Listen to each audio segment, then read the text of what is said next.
Hoje nós estamos celebrando a Páscoa. Então nós estamos celebrando uma vitória, estamos celebrando um governo, estamos celebrando um reinado. E é interessante que toda a humanidade, ela sempre ficou ancorada nos governos e nos reinados humanos, né? Sempre criou expectativas e buscou satisfazer os seus ideais de vida por meio de governos e por meio de governos humanos. Nós temos no decorrer da história Nero em Roma, nós temos Alexandre o Grande na Grécia, temos na Alemanha Hitler, conhecido líder, temos o Mandela na África do Sul, temos Gandhi na Índia, temos a Rainha Elizabeth na Inglaterra, temos aqui no Brasil Getúlio Vargas, Juscelino Kubitschek, Fernando Collor, Itamar Franco, Lula, Bolsonaro, líderes que influenciaram movimentos, ditaram propósitos de vida, despertaram expectativas, mas também, como algo incomum, trouxeram muitas frustrações. Mandatos que se encerraram, períodos em que deixaram de chamar a nossa atenção por terem pensamentos distintos aos nossos. E, acima de tudo, a morte, que os impediram e os impedem de dar continuidade a tudo aquilo que eles começaram. A grande verdade é que todos os governos e movimentos humanos perdem as suas forças e são limitados diante da morte. Mas hoje nós celebramos a Páscoa. E a Páscoa é a vitória sobre a morte. Então hoje nós celebramos um governo, um reinado que não foi impedido e nem limitado pela morte. Nós celebramos a confirmação do governo e do reinado de Jesus Cristo. Nós celebramos a missão que nos é dada, uma vez que esse governo e esse reinado são estabelecidos. E esta missão nos insere agora nos propósitos eternos, perfeitos e originais de Deus, para que nós possamos dar continuidade àquilo que foi proposto antes da fundação do mundo. E diante disso, irmãos, eu gostaria de refletir com vocês sobre a ressurreição do Rei e a missão do reino de Deus. E eu quero observar com vocês esse assunto, esse tema, a partir do Evangelho de Marcos, no capítulo 16. Nós vamos ler aqui dos versículos de 1 a 7, mas nós vamos refletir até o verso de número 20 no decorrer da mensagem. Então, como de costume, mantenham suas Bíblias abertas para que a gente possa dar seguimento ao nosso sermão, à nossa reflexão. Marcos 16 diz o seguinte: quando terminou o sábado, Maria Madalena, Salomé e Maria, mãe de Tiago, compraram especiarias aromáticas para ungir o corpo de Jesus. No primeiro dia da semana, bem cedo, ao nascer do sol, elas se dirigiram ao sepulcro, perguntando umas às outras: quem removerá para nós a pedra de entrada do sepulcro? Mas quando foram verificar, viram que a pedra, que era muito grande, havia sido removida. Entrando no sepulcro, viram um jovem vestido de roupas brancas, assentado à direita, e ficaram amedrontadas. Não tenha medo, disse ele. Vocês estão procurando Jesus, o Nazareno, que foi crucificado. Ele ressuscitou, não está aqui. Vejam o lugar onde o haviam posto. Vão e digam aos discípulos dele e a Pedro: ele está indo adiante de vocês para a Galileia. Lá vocês o verão, como ele disse. Vamos orar? Senhor, nós te damos graças por esta manhã, pela celebração da tua ressurreição. O Senhor é a nossa Páscoa, mas nós ainda queremos, Deus, colocar o nosso coração diante de ti, ouvir a tua voz por meio da tua palavra, e que os nossos corações sejam edificados, fortalecidos, reanimados, revigorados por meio da tua santa palavra. Nós oramos, Pai, juntos, agradecidos, porque cremos que a voz do Senhor neste momento está sendo dirigida a nós. E assim agradecemos em nome de Jesus. Amém. Irmãos, o Evangelho de Marcos, ele foi escrito para o público gentil. Aqueles que não foram criados no judaísmo e não tinham, assim, tanta familiaridade com as leis e o Antigo Testamento como os judeus tinham. E Marcos também, ele é dividido em duas grandes partes. A primeira parte, do capítulo 1 até o capítulo 8, a metade do capítulo 8, nós vemos o ministério de Jesus na Galileia. E a segunda parte, da metade do capítulo 8 até o capítulo 16, nós vemos a jornada de Jesus para Jerusalém e a sua paixão. Então, no início do Evangelho de Marcos, Jesus introduz o reino de Deus. É o que ele diz no capítulo 1, versículo 15. O tempo é chegado, dizia ele. O reino de Deus está próximo. Arrependam-se e creiam nas boas novas. Então, a mensagem do reino automaticamente anunciava o reinado e o governo de um rei. E que rei era esse? O rei Jesus. Quando chega-se a mensagem do reino de Deus, o reinado e o governo do rei Jesus chegam juntos. Então o reino de Deus já estava entre eles. O reino de Deus já havia chegado entre eles na pessoa de Jesus. Então as pessoas estavam sendo chamadas a se arrependerem, a crerem nas boas novas do Evangelho e a fazerem parte do reino de Deus. E como é que este reino era manifesto? Este reino era manifesto por meio da vida e das obras de Jesus, os sinais que acompanhavam o ministério de Jesus, e ele é estabelecido e confirmado na morte e na ressurreição de Jesus. Só que, além de ser estabelecido e confirmado, é dado continuidade ao reino através da missão que é dada a todos os servos do reino, a todos os discípulos de Jesus. Isso significa, irmãos, que a ressurreição é o fundamento da fé cristã. A doutrina da ressurreição, ou a obra da ressurreição, é o fundamento da fé cristã. E ela tem muito a nos ensinar.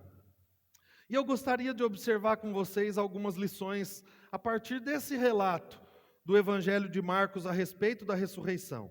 O que podemos aprender com a ressurreição? Em primeiro lugar, nós aprendemos que a ressurreição nos livra das frustrações e dos sofrimentos desta vida terrena. Eu acho que a palavra frustração talvez seja a palavra que melhor defina o que os discípulos de Jesus estavam sentindo após aquela sexta-feira, durante o silêncio do sábado e com certeza naquela manhã de domingo. Não só os discípulos de Jesus, de forma geral, mas especificamente aquelas mulheres que estavam se dirigindo ao túmulo. Sabe quando tudo vira ao avesso? Sabe quando a tua vida parece desmoronar num piscar de olhos? Eu acho que era assim que eles se sentiam. A última semana de Jesus e dos discípulos havia sido uma loucura, irmãos. Uma semana antes, no domingo, Jesus entra em Jerusalém e é recebido como aquele que vem em nome do Senhor. No domingo de Ramos, Jesus recebe a honra e a glória de um rei. Na segunda-feira, Jesus amaldiçoou uma figueira que não dava frutos, mostrando que pessoas iam ter aparências, mas não dariam frutos. Na terça, Jesus expulsou os comerciantes do templo, acabou com o comércio dos religiosos, mas também acabou com a falta de temor dos não religiosos. Na quarta, Jesus contou a parábola dos lavradores e mostrou que o que eles fariam com o filho do lavrador era exatamente o que eles iam fazer com o próprio Jesus. Na quinta-feira, Jesus foi ungido com nardo puro em Betânia, lavou os pés dos discípulos, celebrou a última ceia com eles. Então, foi orar no Getsêmani e lá Jesus foi preso. Na sexta-feira, Jesus foi interrogado e acusado. Foi julgado à morte e às 9 horas da manhã estava pendurado numa cruz. Então as expectativas e os propósitos de vida dos discípulos foram lançados ao chão. Ou melhor, foram pendurados numa cruz. A tristeza da sexta-feira e o silêncio do sábado trouxeram sobre eles uma frustração imensa. Então, na manhã de domingo, como nós lemos aqui, Maria Madalena, Salomé, Maria, mãe de Tiago e mãe de Jesus também, foram ao sepulcro levar óleos e especiarias para derramar sobre o corpo de Jesus. E aí, como diz o versículo 2, no primeiro dia da semana, bem cedo, ao nascer do sol, elas se dirigiram ao sepulcro perguntando umas às outras: quem removerá para nós a pedra da entrada do sepulcro? Irmãos, a frustração era nítida na jornada dessas mulheres. A jornada com Jesus havia chegado ao fim. As expectativas e os propósitos de vida, das expectativas e dos propósitos de vida, haviam restado apenas uma pedra e um sepulcro. Nada mais do que isso. Mas quando elas chegaram lá, algo havia acontecido. O versículo 4 diz: mas quando foram verificar, viram que a pedra, que era muito grande, havia sido removida. E aqui, os estudiosos dizem que eram necessários muitos homens para abrir as tampas daqueles túmulos, porque as pedras eram muito, muito pesadas mesmo. Então aqui era impossível que homens tivessem removido aquela pedra, porque aquele túmulo estava sendo guardado por soldados romanos. Como disse o comentarista bíblico Douglas Moo, a remoção da pedra sugere que a ressurreição de Jesus, em todos os aspectos, é totalmente uma obra de Deus. Deus estava agindo enquanto as mulheres estavam preocupadas e frustradas com quem removeria aquela pedra. E naquele momento, Deus estava livrando as mulheres e todos os discípulos das frustrações desta vida terrena e das frustrações de uma vida sem Cristo. A maior frustração de um discípulo seria uma vida sem Cristo. Deus estava livrando eles, porque Jesus estava vivo. E meus irmãos, nós precisamos olhar para aquilo que nos frustra, para aquilo que nos fere, para aquilo que nos assola, para aquilo que nos entristece nesta vida, com a perspectiva da ressurreição. Nós precisamos olhar e crer que por causa da pedra removida, nenhuma circunstância será o fim da nossa vida. A pedra foi removida. Não há circunstância que coloque um ponto final para nós, os que cremos. A pedra que parece sufocar as nossas vidas, irmãos, assolar as nossas almas, massacrar os nossos casamentos, afligir os nossos relacionamentos familiares, oprimir a nossa saúde física, mental, emocional, não são o final da história. Deus removeu a pedra, meus irmãos, e o seu filho está ressuscitado, ele está vivo. A pedra não é um ponto final na nossa vida. Por isso, as tristezas, as desesperanças, as frustrações desta vida são vencidas pela ressurreição. É por isso que o apóstolo Paulo diz no capítulo 4 de 2 aos Coríntios, os versículos de 16 a 18, por isso não desanimamos. E qual é o contexto desse não desanimamos? Embora exteriormente estejamos a desgastar-nos, interiormente estamos sendo renovados dia após dia, pois os nossos sofrimentos leves e momentâneos estão produzindo para nós uma glória eterna que pesa mais do que todos eles. Assim, fixamos os olhos não naquilo que se vê, mas no que não se vê, pois o que se vê, os sofrimentos, as frustrações, as tristezas, o que se vê é passageiro, é transitório, mas o que não se vê é eterno, meus irmãos. Olhar para as frustrações, para os sofrimentos desta vida, na perspectiva da ressurreição, nos aponta para aquilo que nós não vemos. Nós não vemos, mas cremos com toda a convicção da nossa alma, com toda a força do nosso coração. Nós cremos que ressuscitaremos em Cristo Jesus e viveremos com Ele para sempre. Jesus ressuscitou e por isso nós também ressuscitaremos com Ele. Todos que morreram com Cristo serão ressuscitados. A ressurreição nos livra das frustrações e dos sofrimentos desta vida, irmãos. Creia nessa verdade. Abrace a verdade da ressurreição. Ame a verdade da ressurreição e pratique a verdade da ressurreição no seu dia a dia. Mas nós ainda aprendemos uma segunda lição. Nós aprendemos que a ressurreição é o alicerce da fé cristã, por ser uma verdade absoluta e um fato histórico. Como eu disse, é impossível que exista cristianismo se não houver ressurreição. O cristianismo vai para os escombros de um caos sem a ressurreição. Mas existem pensamentos contrários à ressurreição de Jesus. O primeiro pensamento que contraria a ressurreição de Jesus é a teoria da conspiração.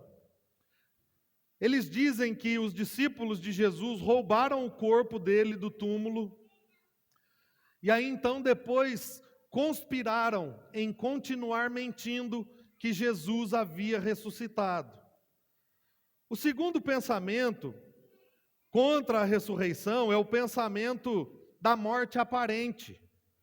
Eles dizem que Jesus não estava completamente morto quando foi retirado da cruz, e que lá no sepulcro ele foi reanimado, e quando ele saiu de lá, ele convenceu a muitos de que ele havia ressuscitado.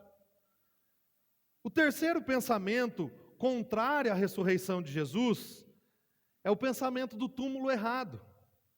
Eles dizem que as mulheres estavam tão desorientadas que erraram o túmulo de Jesus, entraram em um túmulo que estava com a tampa aberta e que não havia ninguém lá. E então criou-se o mito de que Jesus havia ressuscitado. E o quarto pensamento contra a ressurreição de Jesus é o pensamento da remoção do corpo.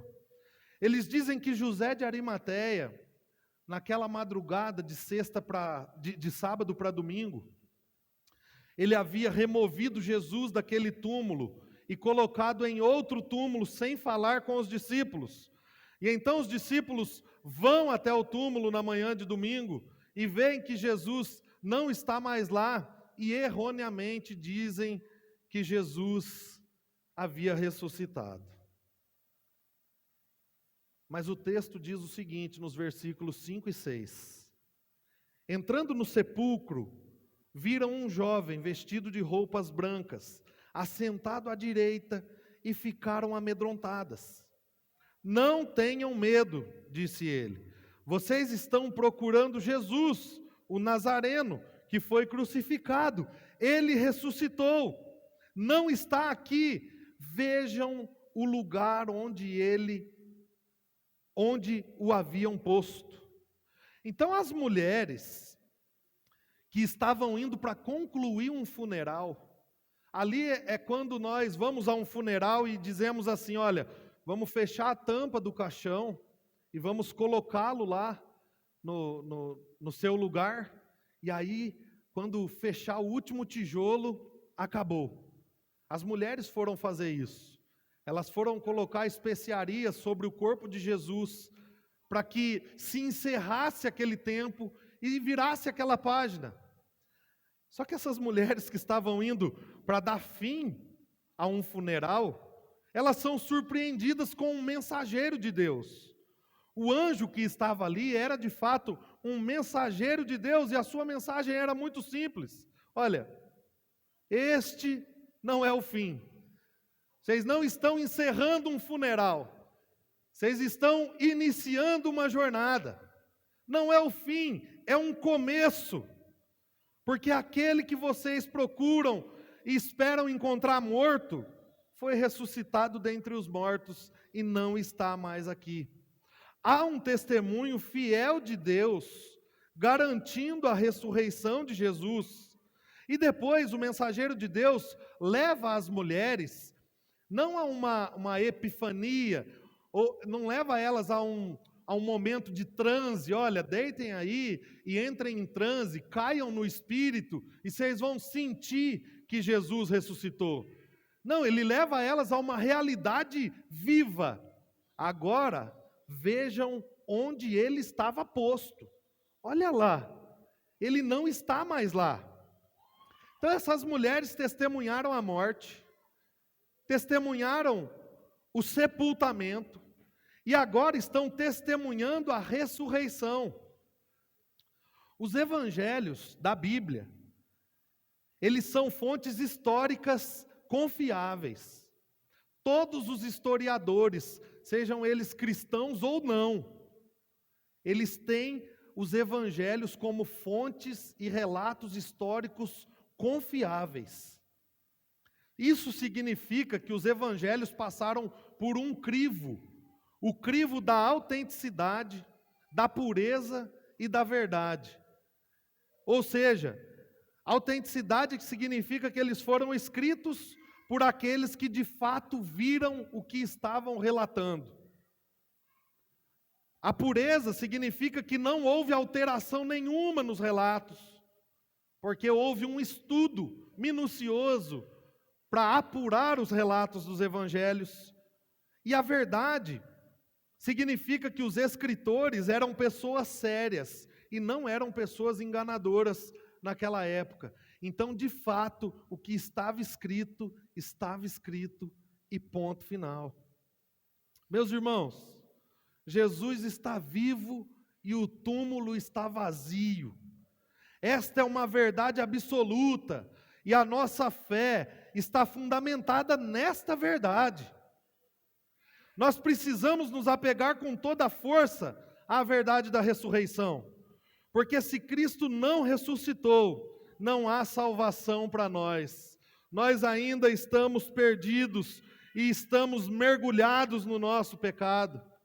Se não há vitória sobre a morte, o pecado nos derrotou e derrotou o nosso mestre. Mas não é o que Paulo diz em 1 Coríntios. Aliás, é exatamente o que Paulo combate em 1 Coríntios capítulo 15, dos versos 13 a 17, ele diz o seguinte: se não há ressurreição dos mortos, e Cristo não ressuscitou, é inútil a nossa pregação e é inútil a nossa fé. Porque se os mortos não ressuscitam e Cristo não foi ressuscitado dos mortos, nós ainda estamos em nossos pecados. Se não há ressurreição, não há salvação. Nós ainda estamos condenados, ainda estamos presos nos nossos pecados. Só que a ressurreição não é um conto, não é uma invenção humana. Não. Jesus de fato ressuscitou e nocauteou a morte de uma vez por todas, para que nós pudéssemos ter vida eterna com Deus. Jesus mesmo disse: eu sou a ressurreição e a vida, e aquele que crê em mim, ainda que morra, viverá. Cristo ressuscitou e a morte não tem mais domínio sobre ele, como o apóstolo Paulo diz em Romanos capítulo 6, versículo 9. Se sabemos que Cristo ressuscitou dentre os mortos, a morte não tem mais domínio sobre ele. Jesus ressuscitou, irmãos. E a ressurreição é a verdade que fundamenta a nossa fé. E nós devemos aguardá-la. Porque Paulo nos lembra da esperança viva da ressurreição. No capítulo 15 de 1 aos Coríntios, no versículo 54, Paulo diz o seguinte: quando, porém, o que é corruptível, esse corpo, for revestido de incorruptibilidade, for ressuscitado, e o que é mortal, esse corpo, de imortalidade, revestido de ressurreição, então se cumprirá a palavra que está escrita: a morte foi destruída pela vitória. Onde está a morte, a sua vitória? Onde está a morte, o seu aguilhão? O aguilhão da morte é o pecado, e a força do pecado é a lei, mas graças a Deus que nos dá a vitória por meio do nosso Senhor Jesus Cristo. Irmãos, a morte foi vencida pela vida. Como disse John Owen, né? A morte morreu na morte de Cristo. Jesus venceu a morte, a vida venceu.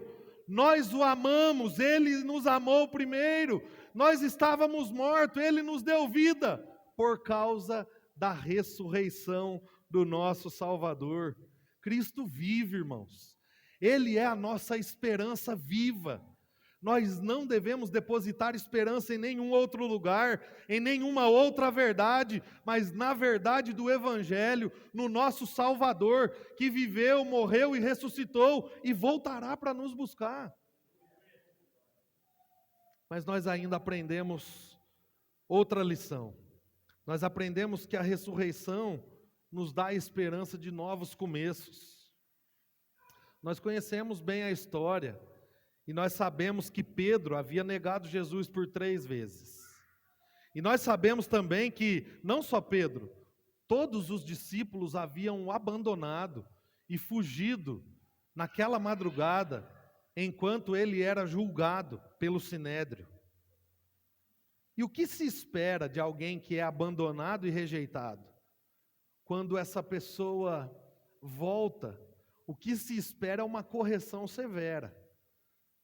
Se você está em algum momento difícil e espera que aqueles que te amam, que estão à sua volta, estejam com você e estes te abandonam, quando você encontrar com eles de novo, se você for humano assim como eu, você vai falar: ô meu irmão, rapaz, que raio de amigo, hein? Meu irmão, como é que você deixou eu no meio daquele desafio sozinho? Você estava comigo lá, você viu acontecer e você fugiu. Humanamente falando, era isso que se esperava do Cristo ressurreto. Uma correção severa sobre os discípulos. Mas o que acontece é o oposto. No versículo 7 ele diz: vão e digam aos discípulos dele e a Pedro: ele está indo adiante de vocês para Galiléia. Lá vocês o verão como ele disse.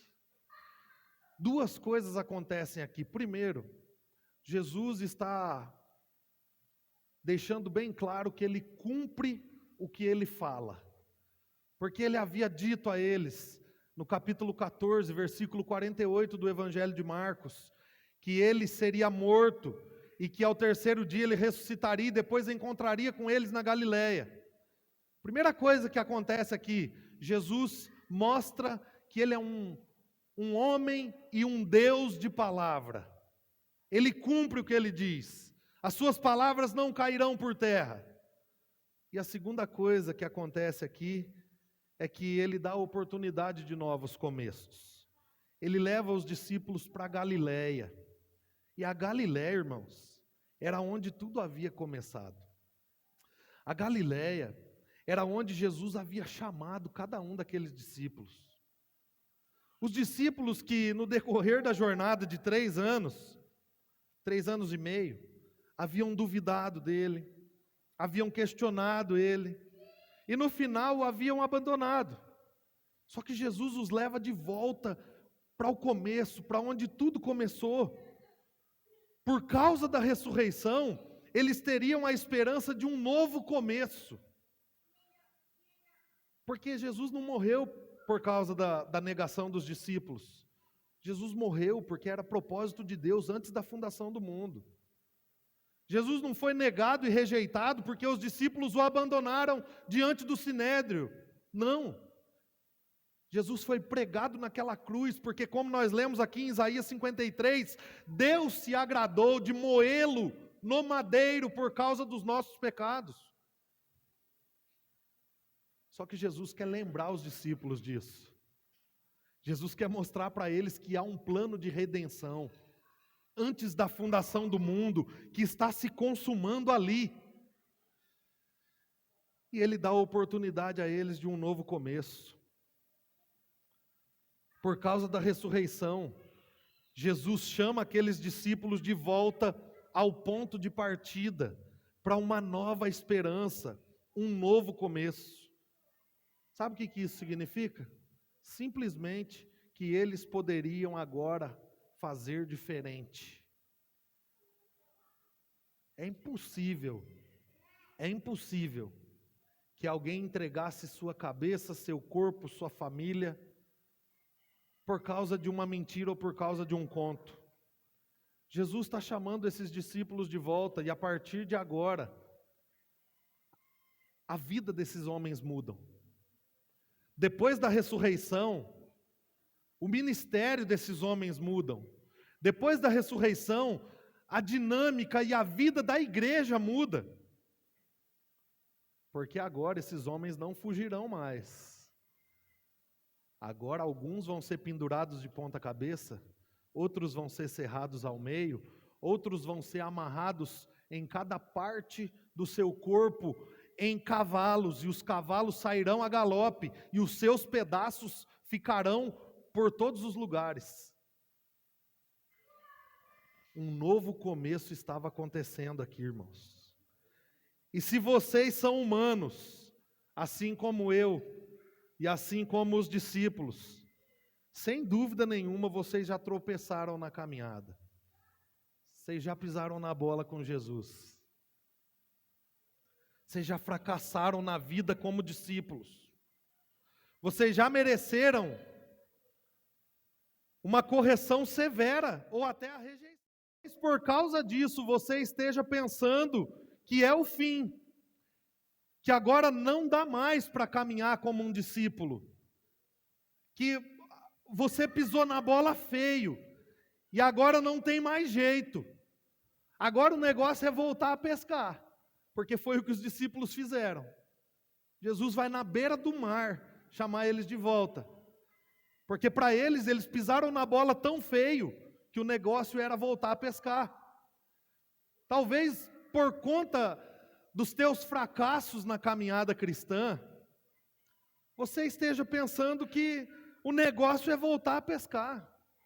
Mas, meu irmão, o Cristo ressurreto está te chamando hoje a voltar para onde tudo começou. O Cristo ressurreto está te chamando de volta para ter um encontro com você na Galileia. Você sabe onde é a tua Galileia. Você sabe onde é que começou a tua jornada. Você sabe como começou a sua jornada. E se você fracassou no caminho, bem-vindo ao time de pessoas imperfeitas.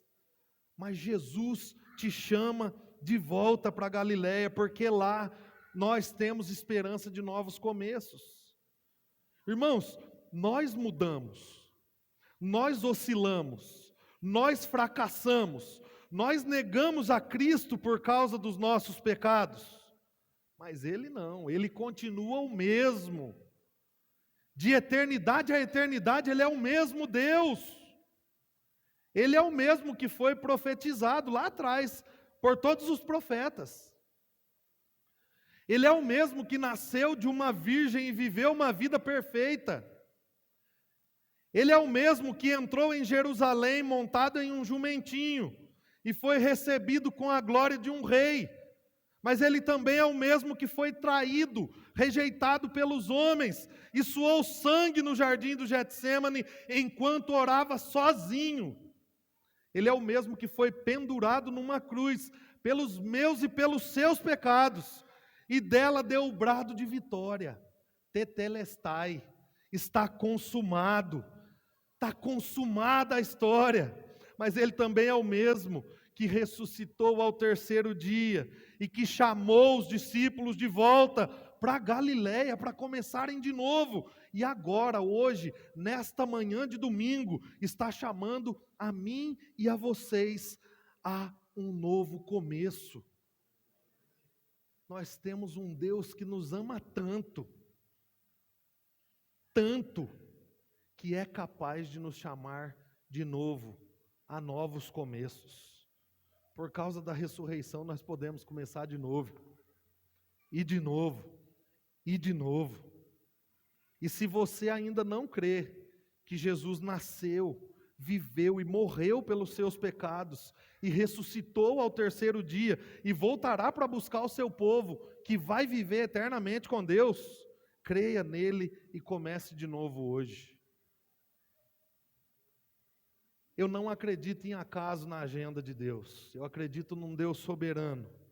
E se cada um de nós que estamos aqui nesta manhã, estamos ouvindo esta mensagem, é porque você também está sendo chamado ou chamada a começar de novo, a começar uma nova vida na esperança da ressurreição eterna com o nosso Deus. E por fim nós aprendemos que a ressurreição nos habilita a fazer parte da missão do reino. Agora que a ressurreição se estabeleceu e que o reinado e o governo de Cristo foram confirmados, ela também nos apresenta a missão de Deus. E a ressurreição não só nos apresenta a missão, como também comissiona, chama os servos do reino a fazerem parte da missão. Então, dos versos de 9 a 14, nós vemos que Jesus, após ressuscitar, ele apareceu a Maria Madalena, no verso 9, depois aos 2 discípulos que estavam a caminho, os discípulos do caminho de Emaús, no verso 12, e depois aos 11 discípulos enquanto eles comiam, no verso 14. Jesus aparece a cada um destes públicos, porque ele sabia que havia uma coisa ali, incredulidade. Eles não criam na ressurreição. Eles haviam ouvido muito a respeito da ressurreição, só que eles não criam. Era difícil demais alguém que está morto reviver. Era algo sobre-humano, não havia uma compreensão disso. E aí então no versículo 14, enquanto os discípulos comem, Jesus aparece a eles e censurou-lhes a incredulidade e a dureza de coração, porque não acreditaram nos que o tinham visto depois de ressurreto. Só que agora Jesus apareceu para eles. E eles se certificaram que de fato Jesus está ressuscitado. Jesus está vivo. Eles viram Jesus. E aí então eles foram inseridos na missão do reino. Versos de 15 a 20 dizem o seguinte: E disse-lhes: Vão pelo mundo todo e preguem o evangelho a todas as pessoas. Quem crer e for batizado será salvo, mas quem não crer será condenado. Estes sinais acompanharão os que creem. Em meu nome expulsarão demônios, falarão novas línguas, pegarão em serpentes e se beberem algum veneno mortal, não lhes fará mal nenhum. Imporão as mãos sobre os doentes e estes ficarão curados. Depois de lhes falar o Senhor Jesus foi elevado aos céus e assentou-se à direita de Deus. Então os discípulos saíram e pregaram por toda a parte. E o Senhor cooperava com eles, confirmando-lhes a palavra com os sinais que a acompanhavam. Eles se certificaram que Jesus estava vivo. O reino de Deus estava consumado, confirmado. O reinado de Jesus estava confirmado.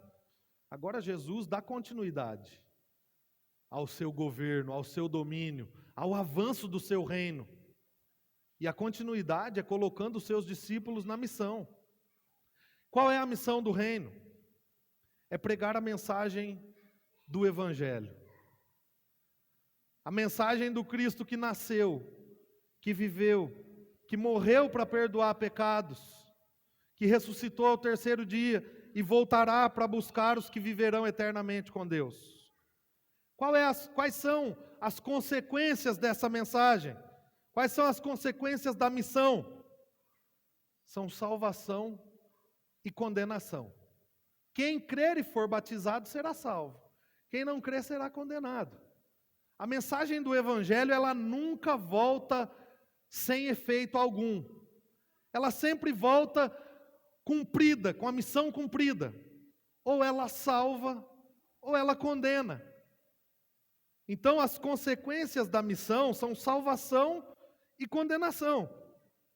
Mas o que é que acompanha a pregação da missão do Evangelho? São os sinais que confirmam a mensagem do Evangelho. E aqui são citados alguns sinais. E como do versículo 9 até o versículo 20, é conhecido de forma bem unânime como o segundo final do Evangelho de Marcos. Por quê? Porque Marcos escreveu até o versículo 8 do capítulo 16. Aquele é o primeiro final. Do versículo 9 até o 20, é conhecido como o segundo final, porque ele foi inserido bem depois da escrita de Marcos. E bem provável de quando Atos dos Apóstolos já estava em movimento, e muitas das coisas que aconteceram no meio da missão de Atos dos Apóstolos foram colocadas ali como sinais de confirmação que acompanhavam a pregação do Evangelho. Eu estou dizendo isto só para que vocês saibam, mas esse final é a palavra de Deus.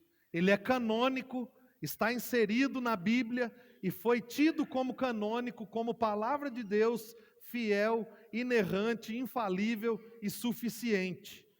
Mas a questão aqui não são os sinais em si, cada um dos sinais em si.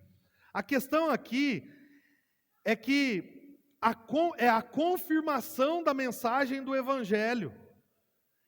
É que quando a mensagem é proclamada, ela é acompanhada pelo poder de Deus e pelo poder do Espírito Santo de Deus. Deus age e faz grandes coisas por meio da pregação do Evangelho.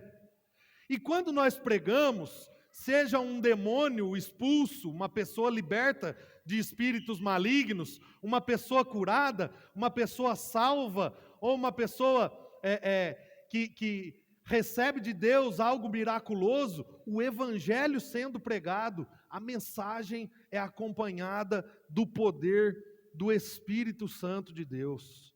Foi assim que os discípulos foram inseridos na missão do reino. E é assim que eu e você somos chamados a participar da mesma missão. É como o versículo 20 diz: então os discípulos saíram e pregaram por toda parte. E o Senhor cooperava com eles, como? Confirmando-lhes a palavra com os sinais que a acompanhavam. Os sinais acompanham a mensagem. Os sinais acompanham a pregação fiel do Evangelho.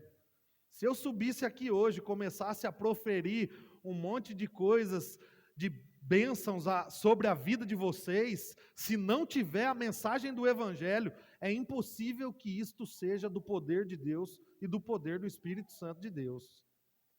Os sinais acompanham a mensagem do Evangelho. Por isso, irmãos, nossa fé em Jesus nos insere na mesma missão que os discípulos foram inseridos.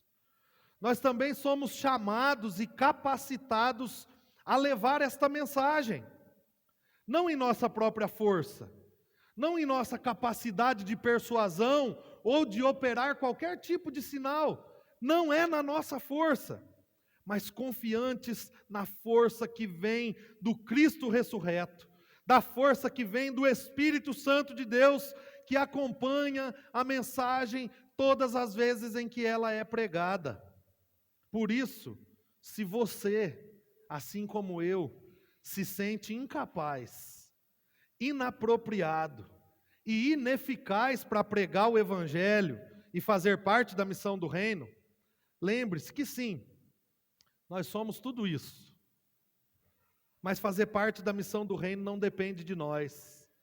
Depende totalmente do Deus Pai que nos chama e nos envia, do Deus Filho que ressuscitou dos mortos e do Deus Espírito Santo que nos capacita e acompanha a mensagem com poder.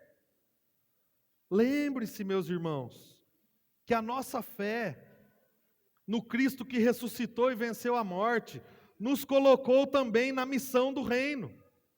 A missão de pregar o Evangelho a todos aqueles a quem nós temos oportunidade.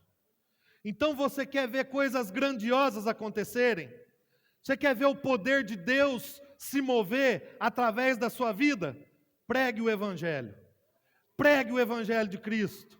Pregue o Cristo que ama antes da fundação do mundo, que nasceu de uma virgem, viveu perfeitamente, morreu numa cruz, pagou os nossos pecados e ressuscitou ao terceiro dia, e está assentado à direita de Deus em seu trono, governando para todo sempre, e nos buscará para que façamos parte deste reino de uma vez por todas, pelos séculos dos séculos.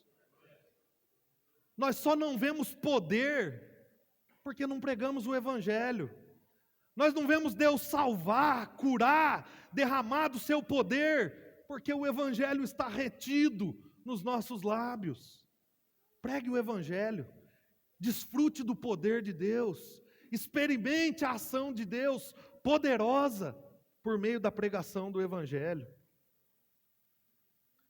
Jesus é a nossa Páscoa, irmãos. Ele está vivo.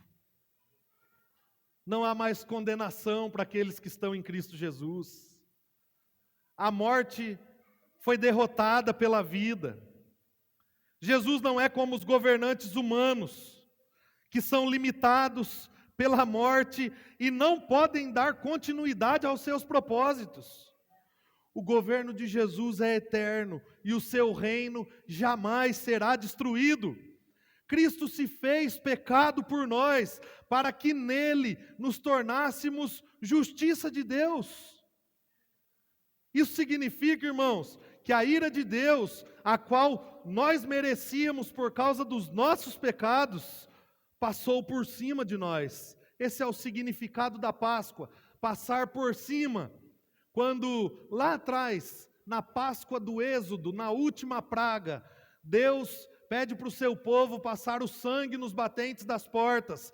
O anjo da morte viria e mataria a todos que não tivessem o sangue nas portas. E isso aconteceu.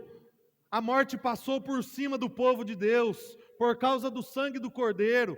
Hoje o Cordeiro perfeito, vivo e santo, fez com que a morte e o pecado passasse por cima de nós. A ira de Deus que nós merecíamos recaiu sobre ele naquela rude cruz, naquela dura e difícil cruz. Mas esse não foi o fim. Aquela rude cruz não foi párea para o nosso Salvador.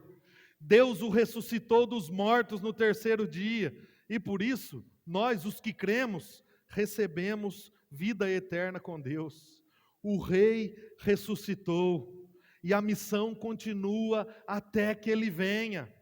A ressurreição de Jesus é o começo da missão da igreja. Nós estamos inseridos na missão por causa da ressurreição de Jesus. Sigamos em frente, irmãos. Sigamos em frente. Sejamos encorajados pela ressurreição. Ele completou a sua obra e garantiu que se nos mantivéssemos fiéis, Ele completaria e concluiria toda ela por meio do seu povo, por meio de sua igreja. Creia na sua vida, na sua morte, na sua ressurreição e desfrute da esperança viva da vida eterna com Deus. Então, nessa manhã, feliz Páscoa, irmãos. Jesus está vivo e nós o proclamamos enquanto o aguardamos. Nós celebramos a sua vitória, nós celebramos a sua glória, nós celebramos a sua vida e a vida eterna que Ele nos deu. Vamos orar?